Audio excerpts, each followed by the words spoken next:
롤러기란 2개 이상의 롤러를 한 조로 해서 각각 반대 방향으로 회전한다고 했습니다. 자, 그래서 어떤 식으로 회전한다? 만약에 물건이 이런 식으로 들어가게 된다면 이런 식으로 회전을 하면서 압력을 준다라고 볼 수 있겠죠. 자, 그래서 가공 재료를 롤러 사이로 통과시킴으로 해서 롤러의 압력에 의해서 소성 변형 또는 연화시키는 기계를 말하게 되겠습니다. 자, 그래서 이렇게 롤러기를 사용했을 경우에는 가드, 울을 설치해줘야 되는데, 자, 이때 울을 설치했을 때 공식이 있습니다. 자, 그래서 공식을 외워보도록 하면 y는 6 플러스 0.15x라고 볼 수 있는데, 이때 x는 가드와 위험점 간의 거리라고 볼 수 있겠고, y는 가드의 개구부 간격이라고 볼 수가 있겠습니다. 자, 그럼 기출문제를 통해서 어떤 식으로 풀 수 있는지 한번 보도록 할게요. 개구면에서 위험점까지의 거리가 60mm 위치에 풀리가 회전하고 있다. 가드의 개구부의 간격을 구하시오 라는 문제가 되겠습니다. 자, 이때 보게 되면 공식은 y는 6 플러스 0.15x라는 공식을 사용하게 되겠고, 자, 이때 개구면에서 위험점까지의 거리가 바로 x값에 대입하는 것이므로 x에 60을 그대로 대입만 해주면 되겠습니다. 따라서 6 플러스 0.15 곱하기 60을 하게 되면 15mm라는 값이 나오게 되겠죠. 따라 정답은 4번이 된다. 체크를 해주면 되겠습니다. 자, 다음은 방호장치의 종류에 대해서 한번 보도록 하겠습니다. 자, 방호장치의 종류, 필기와 실기에서 모두 출제율이 높기 때문에 반드시 암기하고 있어야 되겠습니다. 롤러기의 방호장치는 총 3가지가 있다. 즉, 급정지 장치에서는 종류가 3가지가 있는데 손 조작식, 복부 조작식, 무릎 조작식이 있는데 각각의 설치 위치까지도 암기를 해주시면 되겠습니다. 손 조작식은 일반적으로 사람의 키를 생각해 봤을 때 밑면에서 1.8m 이내에 설치를 해줘야 되겠고, 복부는 사람 몸통 부분이기 때문에 밑면에서 0.8m 이상 1.1m 이내가 되어야 되며, 마지막으로 무릎 조작식일 경우에는 밑면에서 0.6m 이내가 되어야 됩니다. 자, 그래서 사람의 키를 180으로 봤을 때 기준으로 가장 위쪽, 그 다음에 중간, 그 다음에 가장 아래쪽을 구분해서 외워주시면 되겠죠. 자, 그래서 어떤 식으로 출제가 되냐면 롤러기의 방호장치 중 로프식 급정지 장치의 설치 위치로 맞는 것은 나와 있습니다. 자, 그래서 이것은 무엇이냐면 손 조작식일 경우 를 바로 로프식 급정지 장치라고도 하기 때문에 로프식이 나왔다. 그럼 바로 손을 떠올려 주시면 됩니다. 정답은 1번이 된다라고 볼 수 있겠고, 0.8에서 1.1은 복부였고, 그 다음에 0.6은 무릎이었습니다. 자, 그 다음에 아래쪽에 방호장치의 성능 조건, 앞면롤의 표면 속도에 따른 급정지 거리 보도록 하겠습니다. 자, 앞면롤의 표면 속도 공식 정말 중요한 공식이라고 했었죠. 연삭기에서도 나왔던 부분이게 되겠습니다. 자, 그래서 반드시 외워줘야 되는데 이때 단위에 따라서 달라진다고 제가 말씀을 드렸었죠.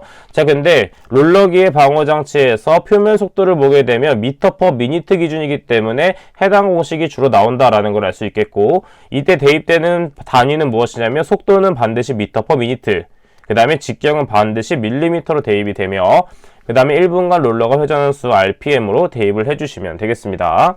자, 그래서 이것도 마찬가지로 앞면롤의 표면 속도가 30m/min 미만일 경우에는 급정지 거리가 어떻게 된다? 앞면롤 원주의 곱하기 3분의 1 이내, 그 다음에 앞면롤의 표면 속도가 30m/min 이상일 경우에는 앞면롤 원주의 2.5분의 1을 곱한 이내 값이 되어야 되겠습니다. 자, 그러면 기출문제 한번 풀어보도록 할게요. 롤러기의 앞면롤의 지름이 300mm 단위 체크, 그 다음에 분당 회전수 n값이 30회일 경우 허용되는 급정지 장치의 급정지 거리를 구하는 문제가 되겠습니다. 자, 급정지 장치의 급정지 거리를 구하기 위해서는 우리는 뭐부터 구해야 된다? 즉, 표면 속도를 먼저 구해줘야 되겠죠. 자, 표면 속도 공식은 다음과 같이 주어져 있습니다. V는 1000분의 파이 D로 주어져 있는데 이때는 N값이 빠져있죠. 자, N값을 추가해주면 되겠습니다. 자, 그래서 이것을 계산기에 그대로 대입을 하게 되면 몇이 나온다? 한번 계산을 해보면 28.2743이라는 값이 나오게 됩니다. 자, 그래서 소수점 둘째 자리까지 표현하게 되면 V값은 28.27 m/min라는 값이 나오기 때문에 이 값은 30m/min보다 작은 값이 됩니다. 작은 값일 경우에는 원주의 3분의 1 지점 이내에서 멈춰줘야 되겠죠. 따라서 계산기에는 원주를 구할 때는 파이 D로 구한다는 것도 알고 있어야 됩니다. 따라서 파이 곱하기 D 값인 300 곱하기 3분의 1을 하게 되면 314.16mm 이내라는 값이 나오게 되겠죠. 따라서 정답은 몇 번이 된다? 314.16이기 때문에 정답은 4번이 된다. 체크를 해볼 수가 있겠습니다. 정말 중요한 부분이기 때문에 이렇게 계산하는 방법까지도 알고 있어야 됩니다. 자, 다음 원심기 부분은 그냥 가볍게 정독을 해주시면 되겠습니다. 자, 그 다음은 아세틸렌 용접장치, 가스집합 용접장치가 있는데, 자, 이렇게 아세틸렌 용접장치는 실제 현장에서 많이 사용하는 부분이기 때문에 반드시 체크를 해줘야 되겠죠. 자, 그 중에서 우측 상단에 있는 아세틸렌 가스 생성 반응식을 보게 되면 CaC2 탄산칼슘과 물이 만나게 되면 아세틸렌과 수석회가 형성이 된다라는 것 정도. 이 반응식이 복잡해 보이겠지만 따로 정리해서 암기를 해주도록 하겠습니다.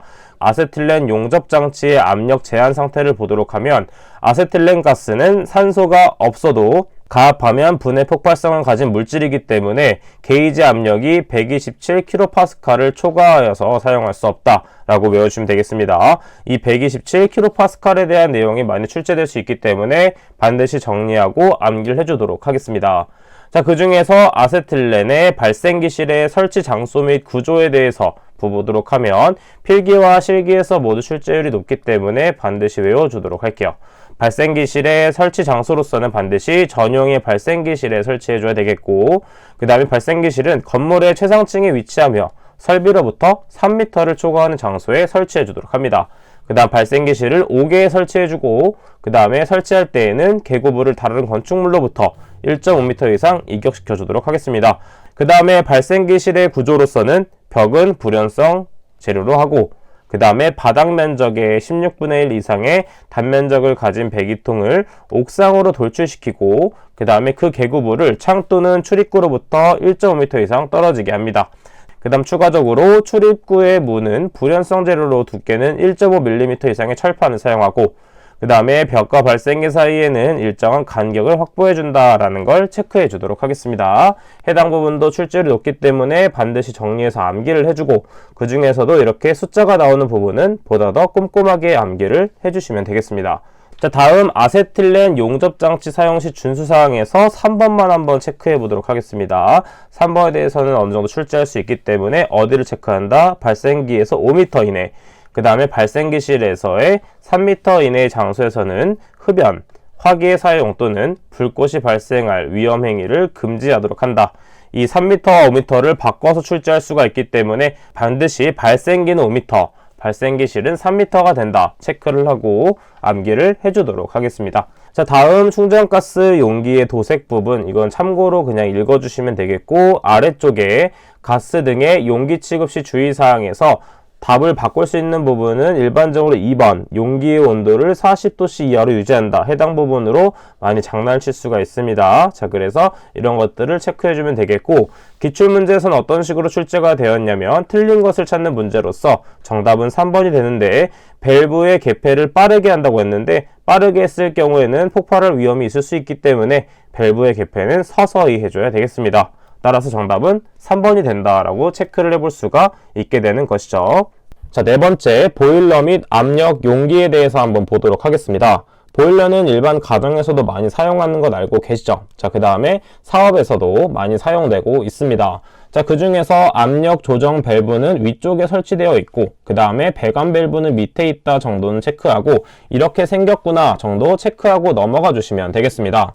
자, 그 다음에 중요한 것은 보일러의 종류 및 특징은 아니고, 이 부분은 가볍게 읽고 넘어가 주고, 뒷부분에 보일러의 취급 시 이상 현상 부분이 중요한 포인트가 되겠습니다.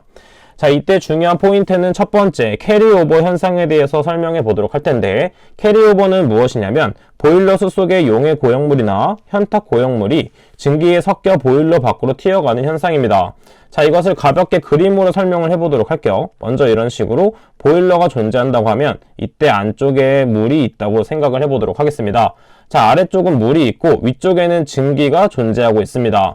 자, 그럼 증기 위쪽으로 이 증기가 나가면서 따뜻해지는 것을 알 수가 있는데, 이때 밸브가 존재하게 돼서 이 밸브를 열 경우에 증기가 올라오면서 물도 같이 빨려 나가는 현상이 캐리오버 현상으로 볼 수가 있습니다. 자, 그래서 이 캐리오버 현상이 발생함으로 해서 프라이밍 현상과 포밍 현상이 발생되는 것을 알 수가 있어요. 자, 이 두 가지 현상은 캐리오버 현상으로 인해서 발생되는 현상이다라고 암기해 주시면 되고, 첫 번째, 프라이밍 현상은 무엇이냐면 보일러 부하의 급변으로 수위가 급상승하여 증기와 분리되지 않고 수면이 심하게 솟아올라 올바른 수위를 판단하지 못하는 현상이 프라이밍 현상입니다. 마찬가지로 보일러 부하의 급변은 무엇이냐면 이때 밸브를 천천히 여는 것이 아니라 갑작스럽게 열 경우에는 압력의 차이가 발생하면서 증기가 나가면서 딸려서 물이 쫓아서 나가게 되는 것이죠. 자, 두 번째 포밍은 우리가 폼 클렌징 할 때 이 폼으로 생각을 해주면 됩니다. 폼은 그럼 거품을 생각을 해주면 되겠죠. 자, 물속에 유지분이나 부유물 등이 많이 있을 경우에는 수면부에 거품이 많이 발생되는 현상이 되겠습니다. 자, 이렇게 거품이 많이 발생될 경우에는 수위를 판단하기가 어렵기 때문에 항상 이 포밍 현상이 발생했을 때는 발생 증기의 이상 현상이 되는 것이다 라고 생각을 해주면 되겠습니다. 자, 이 세 가지 작용은 반드시 암기해주면 되고 수격작용과 이상 연소는 그냥 가볍게 읽고 넘어가 주기만 하면 되겠습니다. 자, 그다음 마찬가지로 이 시급시 이상 현상은 실기에서도 많이 출제되는 부분이기 때문에 각각 특성이 무엇인지 정도는 체크하고 넘어가 주는 게 중요한 포인트가 되겠죠. 보일러도 마찬가지로 안전장치 혹은 방호장치가 무엇이 있는지는 반드시 암기해 줘야 됩니다. 그다음 첫 번째로는 무슨 방호장치가 있냐면 고저수위 조절장치가 있습니다. 고저수위 조절장치는 말 그대로 고점과 저점, 즉 고수위와 저수위가 어느 정도 됐는지 체크하는 것이고 반드시 경보등 경보음 장치를 설치해야 합니다. 자, 그래서 보일러에는 이런 식으로 고수위 조절 장치가 설치된다라는 것을 그림을 통해서 봐주시면 되고, 그 다음에 두 번째에 있는 부분 압력 방출 장치는 이 위쪽에 존재하게 되는 것이죠. 또는 최고 사용 압력 이하에서 사용해야 됩니다. 자, 그래서 어느 부분을 밑줄 쳐주면 되냐면 최고 사용 압력의 1.05배 이하에서 작동되도록 부착해야 됩니다. 자, 이 정도만 체크해주면 되고, 그 다음에 세 번째 있는 압력 제한 스위치. 압력 제한 스위치는 마찬가지로 이 보일러 앞쪽에 달려있다라고 체크를 해주시면 되겠습니다. 그 다음 마지막으로 화염 검출기까지 있다 정도만 체크하고 이 네 가지 방호 장치는 보일러에 해당되는 것이다 라는 것을 체크해주고 넘어가주면 되겠습니다. 자, 다음 공기압축기 부분 보도록 하겠습니다. 공기압축기 부분도 이렇게 많이 중요한 부분이 아니기 때문에 가볍게 정독을 통해서 이런 것이 있구나 정도 체크하고 넘어가도록 하겠습니다. 자, 산업의 로봇. 우리는 요즘에 로봇을 많이 사용해서 하고 있기 때문에 로봇에 대해서는 한번 조금 더 꼼꼼하게 봐주셔야 되겠고, 그 중에서 어떤 부분을 체크해주면 되냐면 방호장치로 뭐 안전매트가 있다 정도 체크해주면 되겠고, 우리가 외워야 될 것은 아래쪽에 산업용 로봇의 작업 시작 전 점검 사항은 출제율이 아주 높기 때문에 반드시 외워줘야 되겠죠.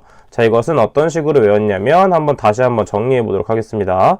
로봇의 외부는 매제다. 자, 그래서 로봇의 작업 시작 전 점검 사항은 어떤 식으로 외웠냐면 외부 전선의 피복 또는 외장의 손상 유무, 그 다음에 매니퓰레이터 작동의 이상 유무, 그 다음 제동장치 및 비상정지장치의 기능이 되었었습니다. 자, 그래서 해당 부분 한번 보면서 최종 정리 한번 보도록 하겠습니다. 자, 오늘의 한 페이지 보도록 할게요. 가드의 개구부의 간격 어떤 식으로 외웠다? Y는 6 플러스 0.15 X가 되었었고, 그 다음에 가장 중요했던 롤러기 급정지 장치는 총 3가지가 있었는데, 손 조작식은 1.8m, 밑면으로부터 1.8m, 복부 조작식은 밑면으로부터 0.8에서 1.1, 무릎 조작식은 0.6, 밑면으로부터 0.6m가 됐었죠. 자, 그에 따른 표면 속도에 따라서 급정지자 거리를 구할 수가 있었는데, 자, 우리가 표면 속도 공식 정말 중요했죠. V는 1000분의 파이 dn이 됐습니다. 자, 이때 중요한 것은 무엇이다? 대입한 단위가 중요했는데 이때 직경에는 밀리미터를 대입하고, 그 다음에 회전수는 반드시 RPM 단위, 그랬을 경우에 나온 단위는 미터 퍼 미니트 단위가 나온다 라는 걸 체크해주면 되겠죠. 자, 그 중에서도 표면 속도가 30m 퍼 미니트 미만일 경우에는 3분의 1을 곱하고 이상일 경우에는 2.5분의 1을 곱했다 라는 걸 체크해주면 되겠습니다. 자, 그 다음 네 번째, 보일러의 취급시 이상현상으로는 캐리오버, 프라이밍, 포밍이 있었다라고 배웠었고, 마지막으로 산업용 로봇의 작업 시작 전 점검 사항에서 암기 팁은 로봇의 외부는 매제였다 이런 식으로 외웠었습니다. 자, 그럼 이번 시간은 여기까지 하도록 하겠습니다. 저는 그럼 다음 시간에 찾아뵙도록 할게요. 감사합니다.